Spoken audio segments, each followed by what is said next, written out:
আমি আহি আছোঁ গোৱালপাৰালৈ। নমস্কাৰ, মই মিলন শইকীয়া। আমি আছিলোঁ বঙাইগাঁও। বঙাইগাঁৱত আমি 3 দিনীয়া কাৰ্যসূচীৰে নাট মঞ্চস্থ কৰাৰ পাছত যোৱাকালি আছিলে আমাৰ শেষ নিশা, মানে বিদায় নিশা। গতিকে বিদায় নিশা আমি নাট মঞ্চস্থ কৰিবলৈ আহি গ'লোঁ পেণ্ডেললৈ। দেখিছে নহয়, কুঁৱলীয়ে একেবাৰে ছাতি ধৰিছে। কুঁৱলীৰ পৰা মানুহ ইফালৰ পৰা সিফালে নেদেখি। কিন্তু উপায় নাই, ঠাণ্ডা যিমান হ'লেও দায়িত্ব আমাৰ নাটক কৰিবই লাগিব। গতিকে ঠাণ্ডা নেওচি আমি নাটকত ব্যস্ত হৈ গ'লোঁ। আৰু আজি ৰাতিপুৱাই আকৌ এটা নতুন যাত্ৰালৈ আৰম্ভ কৰি দিলোঁ বেলেগ এটা জেগালৈ।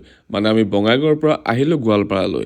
গোৱালপাৰা কুকুৰকটাত আজিৰ পৰা আমি 3 দিনীয়া কাৰ্যসূচীৰে নাট মঞ্চস্থ কৰিম। গতিকে ৰাতিপুৱাই ওলাই গ'লোঁ। আৰু দেখিছে নহয় ঠাণ্ডাৰ প্ৰভাৱ কেনেকৈ পৰিছে, কুঁৱলী এতিয়ালৈকে আঁতৰাই নাই।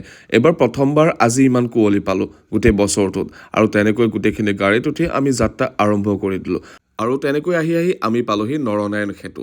নৰনাৰায়ণ সেতু হৈছে অসমৰ ব্ৰহ্মপুত্ৰ নদীৰ ওপৰত নিৰ্মিত এখন গুৰুত্বপূৰ্ণ দলং, যিখন দলঙে যোগীঘোপা আৰু পঞ্চৰত্নৰ সৈতে সংযোগ কৰে। আৰু ইয়াক 1998 চনত প্ৰধানমন্ত্ৰী অটল বিহাৰী বাজপেয়ীয়ে উদ্বোধন কৰিছিল।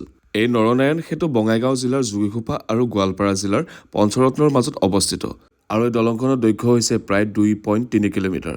এই দলংখন উদ্বোধন কৰিছিল 1998 চনৰ 15 এপ্ৰিল তাৰিখে। আৰু এই দলংখনৰ নামাকৰণ হৈছিল 1600 শতিকাৰ কোচ ৰজা নৰনাৰায়ণৰ নামেৰে। তেনেকৈ বহুত দূৰ আহি এটা জেগাত ৰৈ চাহৰ জুতি ল'লোঁ, কাৰণ চাহটো প্ৰিয় আপোনালোকে জানে। কিবা খাবলৈ মন গৈ আছিল, গতিকে বাটতে ৰৈ চাহৰ জুতি ল'লোঁ। আৰু ওচৰতে থকা লোকেল বজাৰখন এপাক ঘূৰিলোঁ কিবা পাওঁ বুলি, কিন্তু নাপালোঁ। গতিকে যেনেকৈ বজাৰলৈ সোমাই গৈছিলোঁ, তেনেকৈ বজাৰৰ পৰা ওলাই গুচি আহিলোঁ। আৰু আমি আহি আছোঁ গোৱালপাৰাৰ কুকুৰকটালৈ। কুকুৰকটাত আমি 3 দিনীয়া কাৰ্যসূচীৰে নাট মঞ্চস্থ কৰিম। আৰু আজি প্ৰথম নিশা। মই উঠি থকা এই গাড়ীখন কিহৰ গাড়ী যদি জানে কমেণ্ট কৰি জনাবলৈ নাপাহৰিব। আৰু তেনেকৈ ঘূৰি অৱশেষত আমি পাই গ'লোহি আমাৰ ইতিহাস থিয়েটাৰ পেণ্ডেলটো। আৰু তেনেকৈ আহি আমি পালোহি কুকুৰকাটা। যিসকল গোৱালপাৰাবাসী ৰাইজে আমাৰ ইতিহাস থিয়েটাৰ নাটক চাম বুলি ৰৈ আছে, আহিবলৈ নাপাহৰিব। আজিলৈ ইয়াতে সামৰিছোঁ, বাই বাই।